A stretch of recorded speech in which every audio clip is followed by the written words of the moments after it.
Ducks fans, are you ready?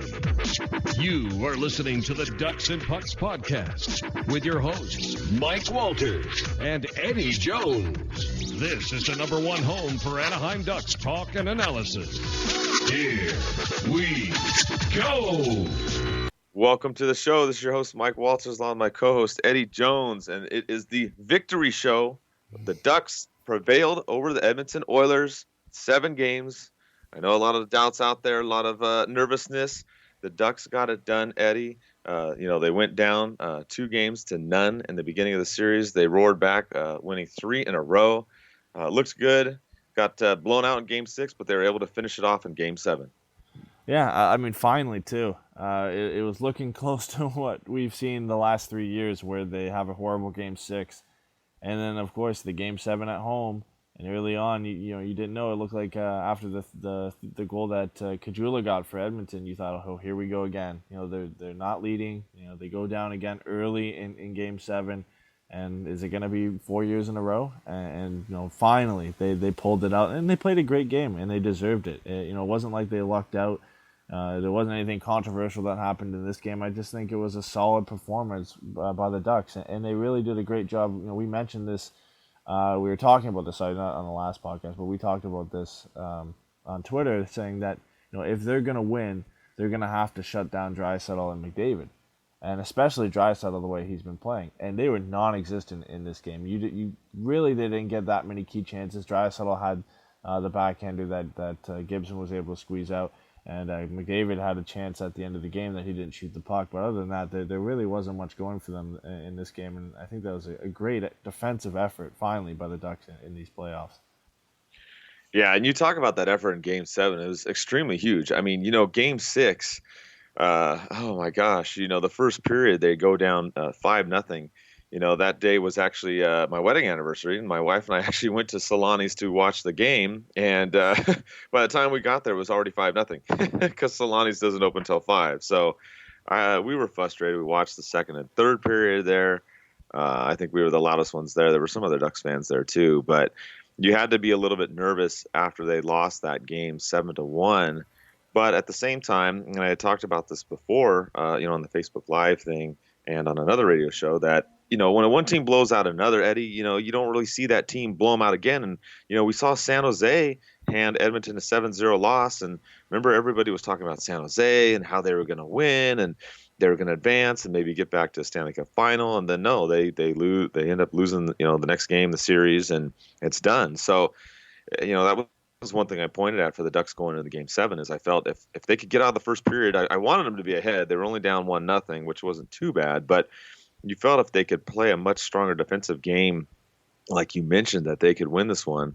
And that's what they were able to do. And Carlisle, too, with his in-game adjustments. I mean, I was having a hard time following all the line changes, or line-up changes, I should say, as far as who was skating with who, because he really mixed things up. And I think he kept Edmonton off balance for a majority of this Game 7. Yeah, the moment in Game 7 when he put Ritchie up with Getzlaf and Perry, that really changed things. He ended up putting Raquel with Vermette and Kasha, and really those two lines started to work out really well. And it was just a subtle adjustment, really, bringing up Kasha from the fourth line, putting Wagner back down onto the fourth line, and then switching Ritchie with Raquel. And it just worked. I mean, obviously, Ritchie getting the game-winning goal on his shift with Getzlaf and Perry. Vatanen does make the play to him, but I think it was great. You look at that first period, and they were a little bit unlucky to be down 1-0, obviously, on that goal by Kajula. But there was really no winner in the first period. No team really outplayed the other one. And then the changes are made, and the Ducks played an amazing second period. They outshot the Oilers 16-3. They could have been up 3 or 4-1 without some missed chances by Silfverberg and Vatanen in that period, and some couple great saves by Talbot. And they continued that into the third period, grabbed a goal early, and they just held on. And I think that's, it's great to see. I mean, we were used to seeing a lot of line juggling when Boudreau was here, and then it doesn't always work out. I think, Carlisle seems to, when he seems to juggle the lines, it's for a purpose, and I think it really, really paid off in this game. And obviously it makes him look really good as well. So, yeah, especially, I mean, you talk about those Game 7 losses. We had 4 in a row with Boudreau. Carlisle comes in and wins this one. He's now 2-1 in Game Sevens in Anaheim. He also lost one in Toronto, so overall 2-2. But with the Ducks 2-1, so that was huge. And this series, I mean, gosh, the series was like some of the other ones we had seen, Eddie. I mean, this was a great, great series. I mean, of course, because the Ducks won. But when you look at it, this was, kind of like the Nashville series of last year. The Ducks got down the first two games. They ended up winning the next three, and then they got, smacked in Game 6, and then, they lost Game 7, 2-1. But it was almost the same type formula, and we saw that too against the Kings, where the Ducks lost, the first two and then won the next three. So you were sitting there thinking, oh man, here we go. Is it going to be that 2-3-2 format again? Because that's the way it looked, and the Ducks with the crazy comeback wins. I mean, one of the biggest things about this too is the Ducks come back on Catella. Game 5 was all for nothing, if they would have lost Game 7. Instead, now it means everything, and that Game 6 blowout by the Oilers means nothing.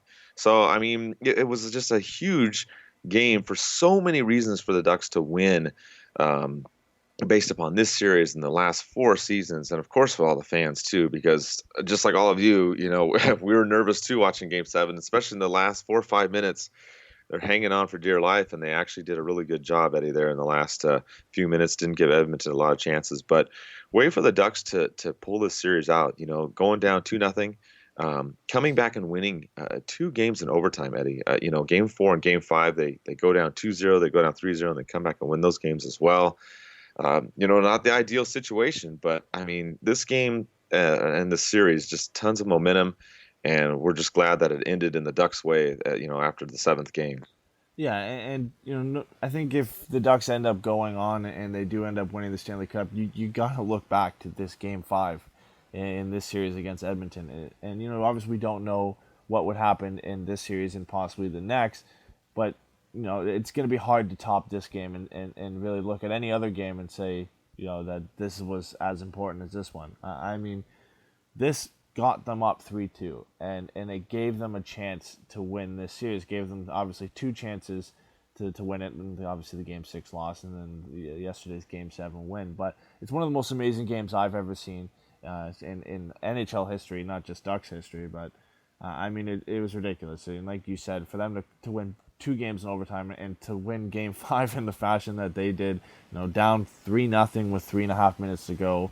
3 goals, one with 15 seconds left, and then to win it in double OT.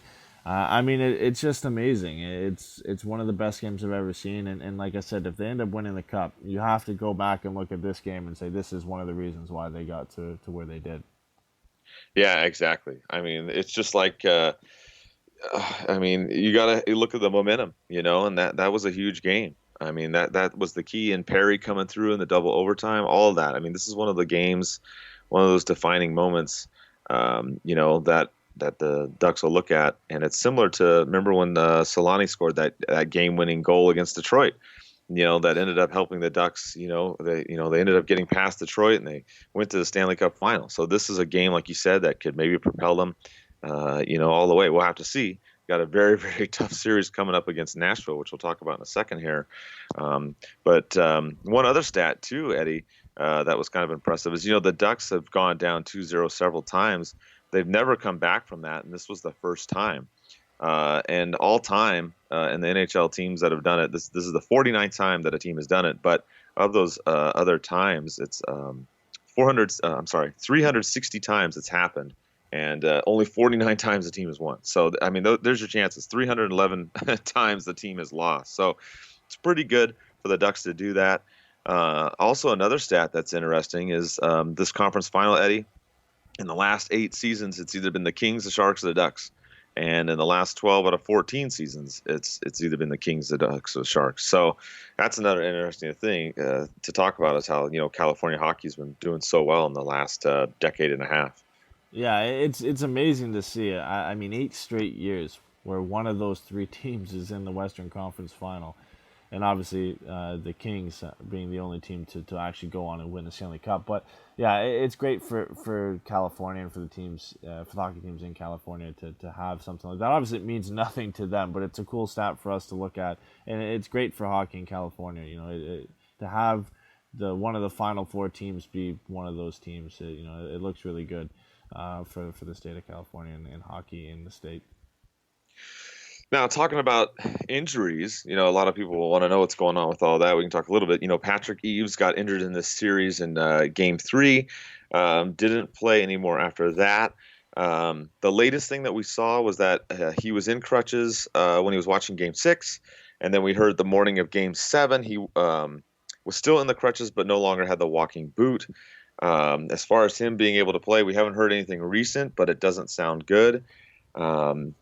The other part of that too, Eddie, is because he played in 50% of the games in the first 2 rounds and the Ducks advanced, the Ducks' first-round draft pick next season goes to the Dallas Stars. Yeah, and all of a sudden the Dallas Stars have 2 first-round picks, and they have the 3rd overall pick in the draft, and they're looking pretty good. But, I think this just adds fuel to the fire for the Ducks. More so for management, at least, is, if you're giving up a first-round pick, you're going to, 1, want Eaves to play in this next series coming up, and 2, you're going to want to go all the way and win it now. You've got nothing to fall back on. You don't have a first-round draft pick. You've got to go out and win it all. And that's why you brought in a guy like Eaves, and I think he's been worth a first-round pick for us. But it all really doesn't mean anything if the Ducks don't go on and win the Stanley Cup. Yeah, it's all nice if they make it there and then they lose, but hey, they made it there. I think this team wants to win it all, and they really do have to win it all. It's all or nothing right now for the Ducks. Yeah, exactly. And part of it's going to be the health of the players too. Yeah, like we said, Eaves, we don't know when he'll be available or if he will be available in this series. It seems like he's progressing, but how fast we don't know.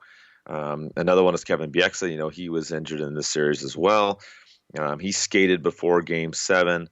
They said he could be available, but he didn't play, so we don't know for sure if he'll be available for Game 1. We did see Kase come back and play. He was knocked out a little bit in this series as well, so he's in there. It looks like, as far as most of the team goes, everybody's going to be in there. Obviously, Thompson was back too, so he seems to be fine as well. The only other question mark is Shaw. We don't know if he's available either. So unfortunately, there's just not a lot of news right now. No real updates immediately after the series. I'm sure we'll maybe find out, between now and the beginning of Game 1. But that's going to be a key for the Ducks too, is to try and stay healthy. And they're going to go face Nashville. And if you remember, the Ducks have faced Nashville twice in the playoffs now. They faced them in 2011. They lost that series 4-2, and then they faced them last season, like we talked about, in that 2-3-2 kind of format, Eddie, and they lost that, Game 7, a close one, 2-1. So we're going to kind of go into this series now and talk about, what to kind of expect. And if you look during the regular season numbers, Eddie, I mean, these teams are very, very even in goals and defense and the goalie situation. If you look at how they did in the regular season on offense, the Ducks were 18th in goals at 2.68, and Nashville was a little bit better at 2.9, 11th in the league. So they had a little bit of the offensive advantage there, Eddie, in terms of scoring in the regular season. And then if you look at the defense, the Ducks look to be a little bit better. They gave up 2.4 goals against per game, where Nashville gave up 2.68. But we'll talk about the playoffs too and how it's a little bit different. But that's how the regular season went, with Nashville being a little bit better scoring wise, but the Ducks being better on defense. Yeah, and it's really switched actually in the playoffs. The Ducks are the second best offensive team in the playoffs right now, just behind the Pittsburgh Penguins, who are pretty much leagues ahead of anybody else. I believe they have about 6 or 7 more goals than the Ducks do. And then Nashville is the best defensive team by a mile in the playoffs right now. I mean, they're through 2 rounds, 10 games, and they've only given up 14 goals. I mean, that's a ridiculous number considering every team left has given up over 30. And every team in the last round, except the Blues, the team that Nashville faced, had given up over 30. Every team has double the amount of goals against than the Predators do right now, and that's a lot on the play of Pekka Rinne, and he's definitely been the best goaltender of the playoffs so far. We saw it last year in round 1, and it looks like we're going to get another taste of it this year in the Western Conference Final. And the defense, too. I mean, if you're going to look at the Ducks' defense and how deep they are, Nashville rivals that and might be a little bit better, especially in their top 4. I mean, you've got a first pairing of Roman Josi and Ellis, and then you've got a second pairing of Matthias Ekholm and PK Subban. Yeah, I mean, that is arguably the best top four in the NHL, and they've proven it in the regular season, and especially in the playoffs so far. The offense that those guys are able to produce. I mean, Ellis is leading them in points. He has 9. Subban has 7. Josi has 8. You've got, and then their top line in Arvidsson and Johansson and Forsberg. They're all sitting. I think Arvidsson has 5, Johansson has 9, and Forsberg has 8. I mean, those are the big 7 guys for the Predators. Their top 4 and their top line are arguably the best in the playoffs right now. And then it shows, and it's going to be a difficult matchup. And, they're both deep teams. This is obviously the Ducks' toughest opponent of the playoffs so far. And I think if the Ducks are going to focus on anything that they can improve, you mentioned this before, special teams has to get better. It was awful in the first round. The penalty kill was awful against Calgary, and in the second round against the Oilers, everything was just not good at all. Penalty kill was bad. Power play was bad as well. They're going to have to go into this series against the Predators and definitely improve that. And I think that will in turn help improve their defense in this round as well. Yeah, the specialty teams is really a killer. I mean, if you look at Nashville through these 2 rounds, they're 8-2 in 10 games. Ducks are 8-3 in 11 games. But even with the Ducks playing one more game, you look at the numbers here. Nashville on the power play is dead even at 20% efficiency. Penalty kill is 87.5%, which is one of the best in the playoffs. And then you look at the Ducks, both their numbers are one of the worst. The power play is 13.9, and the penalty kill is 69%. I mean, it's terrible. And Edmonton ran wild in that series on the power play. I mean, they scored almost every single game on the power play. I mean, granted, there were some 5-on-3s on there, and we can talk about calls and all that kind of stuff. But we don't want to be Oilers fans, so we're not going to complain about calls. But there, was some situations where the Ducks were stuck down 2 men, and they can't do that. Whether it's a legit call against them or not, Eddie, if the Ducks go down, 5-on-3 shorthanded, Nashville's probably going to make them pay. I mean, the specialty teams, I don't know. They've got to really figure this out because Nashville's no joke. The other part of it, too, as you mentioned, is the Ducks' offense against Nashville's defense. The Ducks are averaging 3.18 goals in the playoffs, which is, you mentioned, second best to Pittsburgh. And, Nashville's only giving up 1.4 goals a game. It's ridiculous. No other team has given up less than 2 goals per game. Of all the playoff teams, anybody that's left or that was in the playoffs this season. So those are the 2 biggest things, I think, Eddie, in this series that we're going to have to see is how the Ducks offense does against the Nashville defense and then the specialty teams on both sides. This is some key factors here in the series, not even to mention, Pecorine too, what you talked about and how he stands on his head. And we saw this last season, and he pretty much stole Game 7 last season. So it's going to be tough with also Gibson against Pecorine. So there's a lot of food for thought there between those 3 keys to the series, Eddie. Yeah, and we talked about a lot in the Edmonton series how you got to shut down Connor McDavid. That's the main focal point of the Oilers. He's the star. You shut him down, you have a very good chance of winning. And then obviously Draisaitl comes out, and he's been dominant against the Ducks in the regular season and in the playoffs. And it then became key to shut him down as well. And you look at this Nashville team, and they don't really have a superstar of a Connor McDavid, statue. So you've got the first line, which is arguably one of the best lines in the NHL, in Johansson, Forsberg, and Arvidsson, and that's going to be key to shut them down. But a lot of this offense for this Nashville team comes from their blue line, and then that falls on everybody on the team. You're going to have to watch Roman Josi, PK Subban, Ryan Ellis, and Matthias Ekholm coming up the ice, and they're going to contribute significantly to this team's offense. And if the Ducks have any hope of winning this series, they're going to have to limit the chances that this blue line gets. And you talked about the power play as well for Nashville. You're going up against these top 4 guys every time. And if your penalty kill is going to be operating at 69%, Nashville is going to get a lot of power play goals, especially with the guys that they have at the blue line. Edmonton has some pretty good guys back there, but this is on a whole nother level. So it's going to take some work. It's not going to all rely on Kessler. Obviously, he's probably going to get the assignment to take on the Johansson line, but it's going to be on everybody on the ice to limit the chances for this blue line. Yeah, I agree. That Nashville blue line can be deadly, especially on the power play. And something else that's kind of interesting is these teams met 3 times during the regular season. And the games were all really crazy games, Eddie. If you remember, the Ducks won the first one 6-1. Blowing out Nashville. They got 3 power play goals. They were going crazy. They did all these things to win in that game. Then in the second game, Nashville comes out and they beat the Ducks 5-0. So you had the flip flop of these 2 games. And then the last one, the Ducks edged Nashville 4-3. So I don't know if we're going to see these types of games in this series. I don't know if we're going to see 6-1, 5-0, 7 goals scored in almost all these games. But I don't know. I think the series might be a more tighter type series, like the Ducks, Edmonton series, obviously minus Game 6.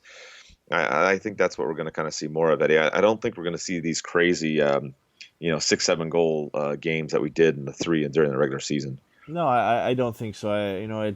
You look at the numbers for both teams, and especially for Nashville, I think it would take a lot of effort to get 5 or 6 goals past this team right now.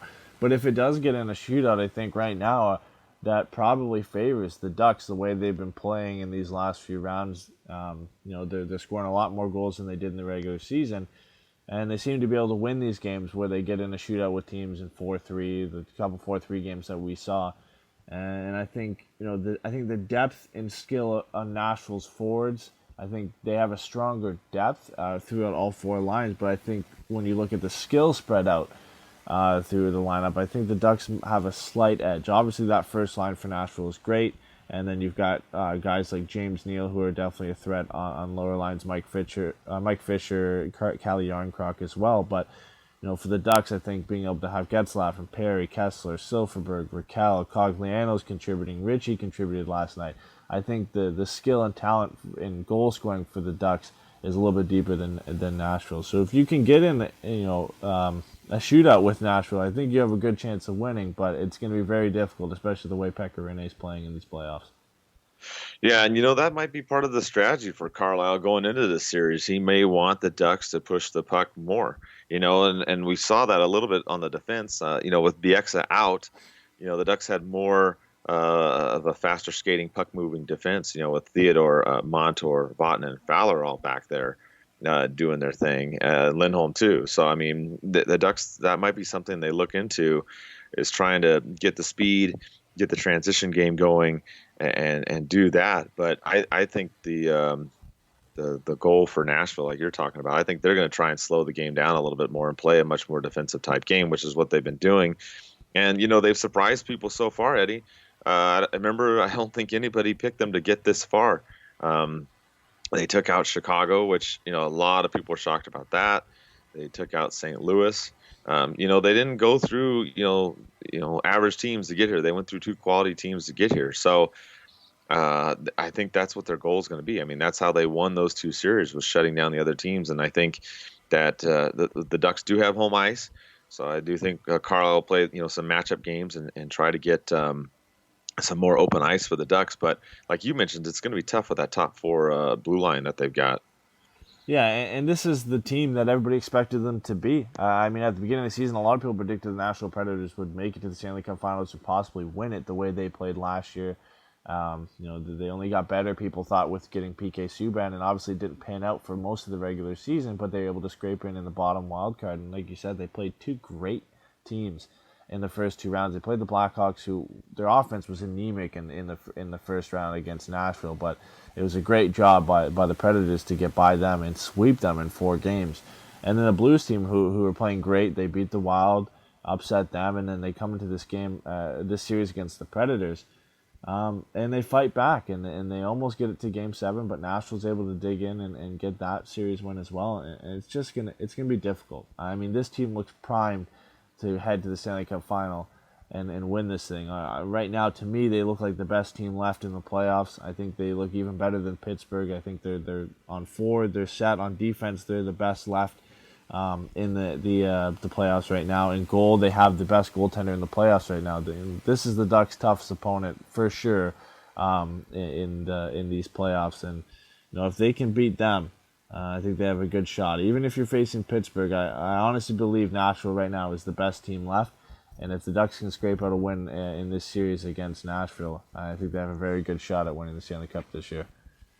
Yeah, and you won't get any argument from me either. I agree. Nashville looks to be the best team right now, and I mean, I'm pretty high on Pittsburgh too, but Nashville, just their defense is just ridiculous, and that's been the key as we talked about. I mean, they don't score a lot of goals. They're getting 2.8. It's still up there, but I mean, when you're only giving up 1.4 a game, I mean, you're not losing a lot of games at those numbers.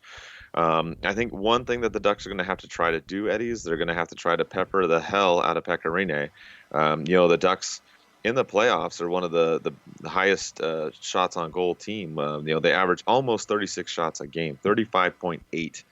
So I think that's going to be a factor too. The Ducks are going to have to get traffic in front. We talked about this before. We saw Perry start to do that a little bit in this series, a little better finally. And some of the other players in the Ducks are going to have to do that well. They're going to have to get in there, get rebounds, deflections, crazy bounces, all that kind of stuff that that can turn a game. And we saw that in the Edmonton Ducks series. I mean, those first two games, Edmonton won, but both of the game-winning goals were off crazy bounces. Not taking anything away from Edmonton, but that's how they won those first two games. And there were more crazy bounces, throughout the series. But that's what happens in the game of hockey. It's a game of inches. And if the Ducks are going to get into Pekka Rinne's head, they're going to have to make his life miserable in the crease. And that's going to be by having a net front presence and getting as many shots on net as they have been. Because, if they can keep averaging 35, 36 shots on net, there's a good chance you're going to at least score at least twice. And, this may be a series where if the Ducks are going to, beat Nashville, that Gibson's going to have to play outstanding and edge him out. I mean, that's what happened in Game 7. You saw Gibson and Talbot. They both played extremely well in Game 7. And Gibson, ended up being the one coming out on top of that. And that's what I kind of expect for all these games. I don't expect these games to be high scoring. I mean, if they are, then it's in the Ducks' favor, as you mentioned. But if not, I really expect a lot of these games to be like 2-1 and 3-2 type games, Eddie. Yeah, I think so. And we talk, I mean, it's become a theme, and because it's always prevalent in any series the Ducks play, the ability of Ryan Kesler to shut down this line. And I mean, we said it in round 1 against Calgary, the ability for Kesler to shut down Monahan and Goodrow. He did that in that one other than on the power play. We talked about in round 2 how he has to shut down McDavid, and he did a pretty good job with that as well. And now we come into round 3, and he's got to shut down the Johansson line, and that's a tough build for him. But if they can do that, that's a lot of pressure to put on a guy like James Neal or some of the other guys. They lost their young scoring forward, and Kevin Fiala, he's out. He fractured his femur, so he's not coming back in these playoffs. So I think that's a key for them, is to shut that line, and then you can go from there. Then you can start focusing on the defense. You can focus on limiting chances for Subban and for Yossi, and it's going to be an interesting series to watch. I think you're right in that it's going to be a low-scoring series, but Nashville's a very good shot-suppressing team. The Ducks are, like you said, are going to have to get a lot of shots on net. They're going to have to put pucks toward Rinne. They're going to have to make him make a mistake, because he's been on point for these first 2 rounds, and it's going to be important that they fire as much pucks towards the net and get as much traffic in front of him as they can. Yeah, and if you look at Rinne's numbers in the playoffs, his save percentage is .951, and his goals against is 1.37. I mean, ridiculous numbers. I mean, just crazy the way that he's been playing.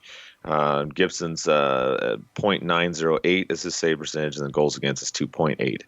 So, I mean, those are okay numbers. They're not bad. But, I mean, you're looking at Pekka Rinne. I mean, he's, playing out of his mind. I mean, out of all the goalies, only one goalie had better stats, which was Chad Johnson. But that was only one game that he played in the first round. So we don't look at him. But if you look at the goalies that have been playing, the starting goalies, Rinne's been the man. So that's going to be a tall test for the Ducks. They're going to have to try to, get through him. I think the other thing the Ducks got to do better, Eddie, is they got to try and draw more penalties in their favor, and that comes down to the forecheck. The Ducks are going to have to get in there. They're going to have to put pressure on the Nashville defense, try to wear these guys out. Not that that's easy, but get down there, get under their skin, get them to draw penalties, and try to get some more power plays. I mean, it's easier said than done, but that's something that I think the Ducks, were very inconsistent against Edmonton. It seemed like some games they were able to do it, and in other games that they weren't. And and like I said, obviously some of the officiating is what it is, but I think that's a huge key too, is the puck possession. The Ducks have got to get it down there and try to wear down Nashville's defense if they want to get several goals, or at least win some of these games, and not have it be a 2-1 type battle. Yeah, and I mean, you talk about puck possession. You look in the regular season. Nashville's the only team left from the top 15 teams in Corsi percentage in the regular season. I mean, Pittsburgh was 16th, Anaheim was 19th, Ottawa was 22nd, Nashville was 6th. I mean, so much, I guess, for Corsi being being relative to success in the playoffs. But you're right. Nashville is a great puck possession team, and obviously it comes down to their blue line. And something the Ducks did a great job of in Game 7 was putting pressure on the Ducks. Putting pressure on the Oilers' blue line and making them make mistakes. The Oilers blue liners were looking over their shoulder before they're making a play to see if they're going to get hit, and that was giving them less time to make plays. And that's what you're going to have to do against this top 4 in Nashville. And I think that's a key to success. Obviously, the forecheckers, but you see guys like Lindholm lay out Cassian last game, Manson stepping up and making hits. He had 11 hits in that Game 7. So, it's going to be important. The Ducks have always played a physical brand of hockey. They've got the skill and the speed as well to keep up with this team. And I think that's going to be a big part if they're going to come out and win this series. And, we've answered some fan questions, kind of indirectly as we've been talking about this series and the Edmonton series. But we have several from Nick, who asked a lot of good questions about, what's going on against Nashville and coming up and everything. And one of them he asked was about Nashville being a Cup favorite. Aside from Rinne, and I don't think you can ignore Rinne. I mean, that's a big reason, but I think you hit on a lot of it, Eddie. I think the fact that makes Nashville, a Cup favorite, I think, is the balanced attack, as you talked about. Obviously the Ducks probably have a little bit more skilled forwards, as you said, but Nashville rolls the 4 lines on offense. They've got 4 really extremely good defensemen out of their 6 that are playing in this, and Rinne as well. And their overall team defense. And I think a lot of that, and puck possession too, I think those are all the things that make them the favorite. But you can't ignore Rinne either. I mean, he's just been playing out of his mind. But those are all the things that I look at Nashville, and just the way that they took out Chicago and St. Louis. They're the real deal.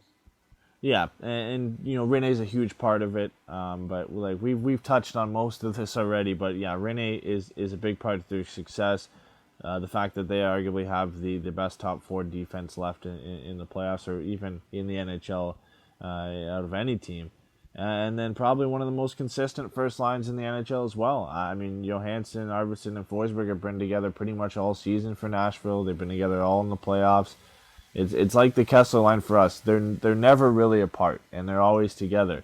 And that's a huge point, focal point for their offense. So those are the real 3 key points on why this Nashville team is arguably a Cup favorite. I mean, you've got one of the best lines, you've got probably the best top 4 defense, and then you've got the best goalie in the playoffs. So when you've got the best of the best in each position, it's hard to not be a favorite.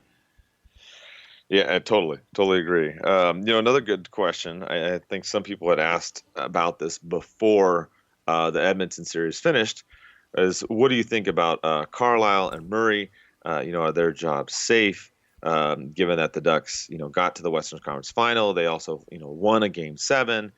And I remember we kind of talked about this when Carlisle came in, after Boudreau, and we talked about, what's going to happen if they go to a Game 7 and they, win or lose. And I would think right now, I mean, you want to get to the Stanley Cup Final, obviously. You don't want to just end it here. But I don't see any kind of issue with Carlisle or Murray at this point right now, Eddie. I mean, especially given the way that they've gone through this season. With the injuries, which, I mean, other teams have it too, but, the Ducks have gone through a lot of injuries, the tight salary cap, the expansion draft coming up, all these things, which, other GMs have had to look at too. But I would think with both of them right now that they're not going to go anywhere. I think regardless of the outcome of this series, they should be safe, I would think. Yeah, you would think they'd be safe. But for the Ducks right now, it's it's win or nothing. It's all or nothing for them right now. You know, if they go out in the Western Conference Final, that's a disappointment. If they go out in the Stanley Cup Final, it's a disappointment. It's not an achievement for the Ducks to make it back to the Stanley Cup Final, especially with the fact that, like we mentioned before, that the first round pick is now going to Dallas. There's nothing to fall back on. You know, it's do or die. And you would think they were safe, but you never know. If this team doesn't win the Stanley Cup, maybe there's more changes that have to be made. Who knows? It's only something that we have to see once the season's over.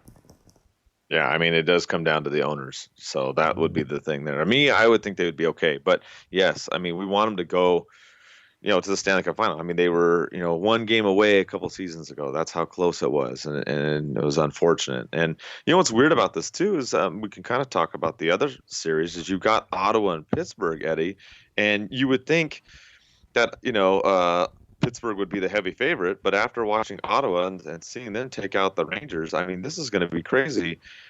Series, I think, over there, a series that could probably go 6 or 7 games. And what's weird is, it's 10 years later, but I mean, it's kind of crazy to think you could have Anaheim against Ottawa in the Stanley Cup Final 10 years later. Yeah, and every time that Ottawa's made the Eastern Conference Final, the Ducks have made the Stanley Cup Final. So I'm hoping, hopefully that comes true again. But yeah, I mean, what Ottawa's been able to do is honestly amazing. I had them losing in the first round. I think a lot of people might have had them losing in the first round, and then most people probably had them losing to the Rangers. But they've done the unthinkable, and Erik Karlsson, he gets a lot of flack for being an offensive defenseman before the defensive defenseman, but in my opinion, he's one of the best, if not the best, defenseman in the NHL. He's definitely the best right-handed defenseman in the NHL. He's just a leader for that team. The guy's on. He's got a couple hairline fractures in his foot. You can see him limping off the ice in these last few games. And he's still their best player. He was their best player in Game 6. He arguably won that game for them. And it's just unbelievable what this guy's been able to do. He's willed his team to the Eastern Conference Final, much like Getzlaf has done for the Ducks. And like you said, you look at the Penguins and you say, yeah, they're defending Stanley Cup champions. They went through Washington. They went through Columbus, two of the best teams in the NHL in the regular season.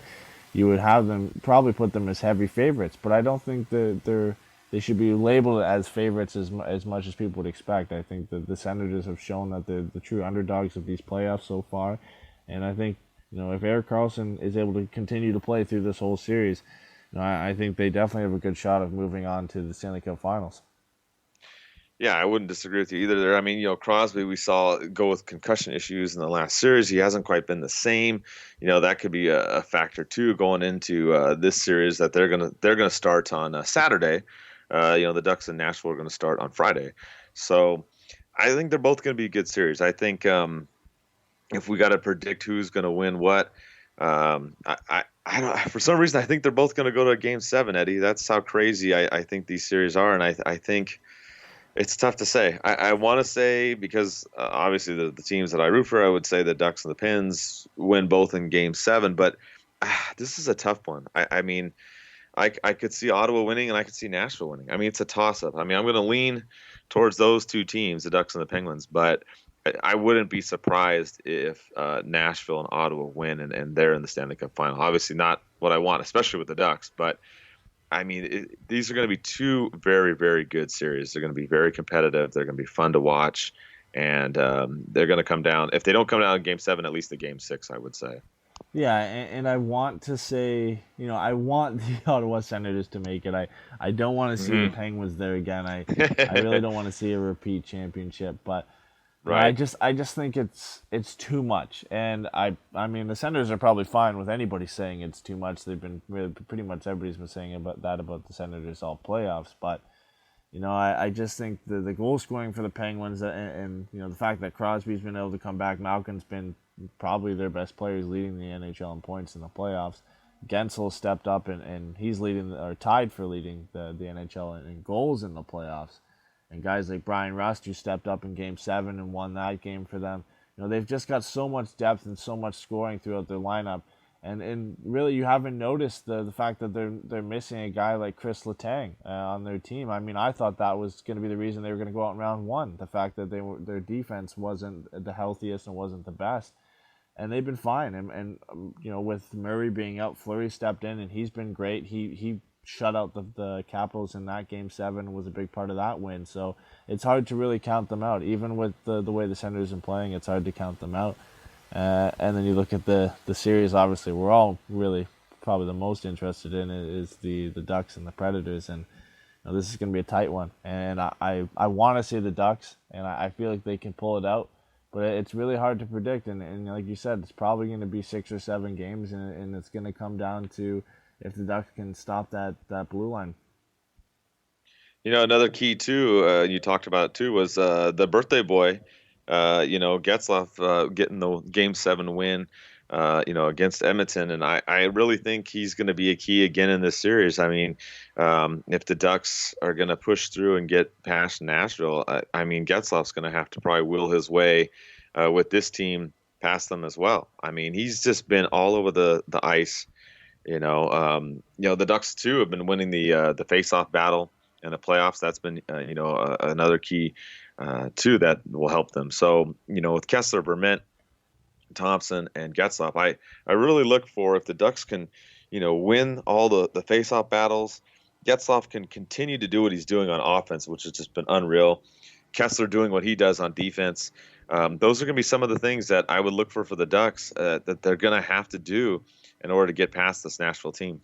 Yeah, and really, the changes are subtle, at least. I mean, they're getting scoring from out the lineup. Getzlaf's been unbelievable. I mean, he creates the most goals per game in the playoffs so far, and it shows every game that he plays in.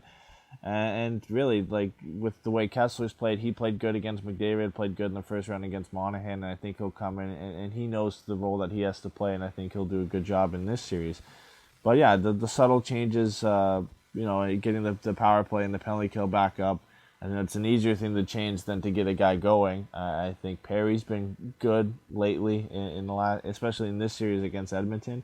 I think everybody's going. It's just getting the power play, getting the penalty kill going, and just playing the game that's got them to where they are.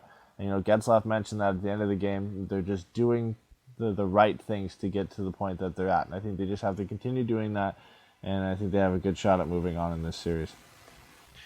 Yeah, I agree, Eddie. It's going to be fun. It's going to be exciting. It's probably going to be 6 or 7 games. We have to hold on to our seats again. You enjoy that the Ducks beat Edmonton in 7, and can tell them to go pound sand or pound salt.